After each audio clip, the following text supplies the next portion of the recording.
Adik-adik perhatikan untuk contohnya di sini sudah tertulis yaitu negatif 48 ditambah 21.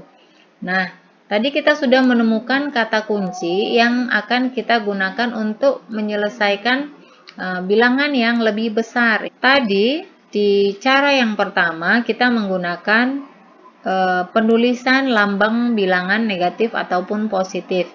Itu karena tadi kita lihat angka-angka yang terdapat dalam soal itu angka yang kecil. Bagaimana jika kita menemukan angka-angka yang besar yang bisa mungkin sampai ratusan atau bahkan ribuan? Itu akan memakan waktu. Maka kita menggunakan kata kunci ini. Kita mulai ya, kita perhatikan. Kita masuk ke kata kunci yang pertama.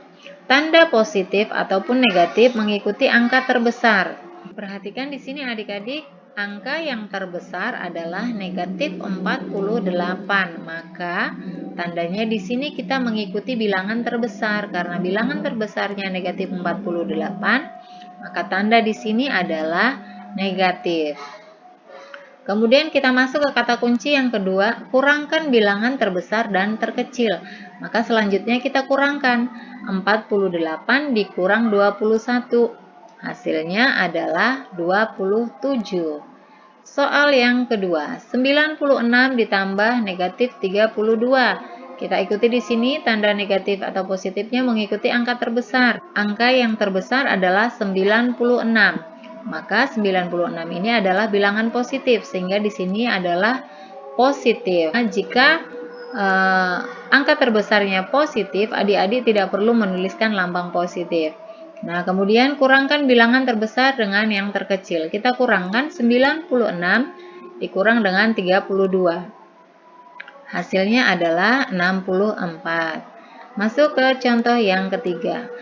Negatif 65 ditambah negatif 32. Ini sama-sama negatif ya.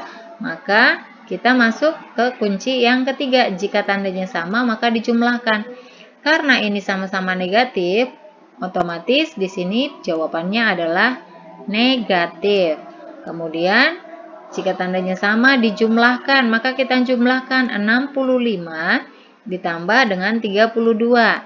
Hasilnya adalah 97. Kita masuk ke contoh yang keempat, yaitu 57 adalah angka yang terbesarnya. Maka di sini lambangnya adalah positif, tidak perlu kita tulis.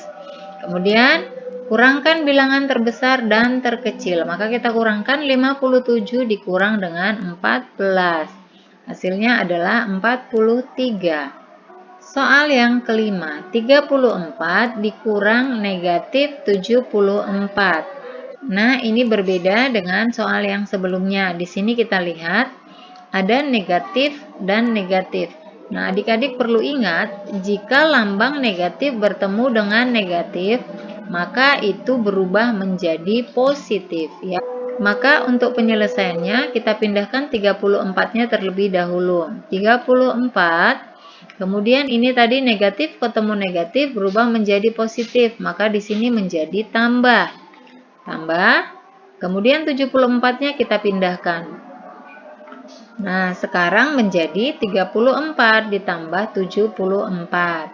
Ini sama-sama bilangan positif. Tadi jika tandanya sama maka dijumlahkan. Ini sama-sama positif, maka kita jumlahkan. 34 ditambah 74 sama dengan 108. Soal yang kelima. Negatif 25 dikurang negatif 21. Sama seperti contoh yang pertama. Di sini negatif ketemu dengan negatif, maka akan berubah menjadi positif. Kemudian kita pindahkan untuk penyelesaian. Nah, di sini negatif 25. Harus kita pindahkan negatif 25 ya. Kita pindahkan negatif 25, kemudian di sini tambah, maka di sini menjadi tambah. Selanjutnya 21-nya kita pindahkan. Sama dengan sekarang menjadi negatif 25 ditambah 21. Kita masuk ke kata kunci kembali. Tanda positif atau negatif mengikuti angka terbesar. Adik-adik perhatikan di sini angka yang terbesar adalah negatif 25. Maka di sini tandanya juga menjadi negatif. Kemudian kurangkan bilangan terbesar dan terkecil. Maka kita kurangkan 25 dikurang 21. Hasilnya menjadi negatif 4. Nah, itulah tadi cara menghitung penjumlahan bilangan bulat. Untuk menyelesaikan penjumlahan bilangan bulat, adik-adik tidak perlu kesulitan lagi, hanya perlu mengingat kata kunci ini tadi ya, yaitu tanda negatif atau positif mengikuti angka terbesar. Sesudah itu, kurangkan bilangan terbesar dan terkecil. Kemudian, jika tandanya sama, maka dijumlahkan. Ini bisa menjadi dasar buat adik-adik dalam menyelesaikan soal penjumlahan maupun nantinya pengurangan bilangan bulat. Nah, demikian pembelajaran kita kali ini. Mudah-mudahan bermanfaat.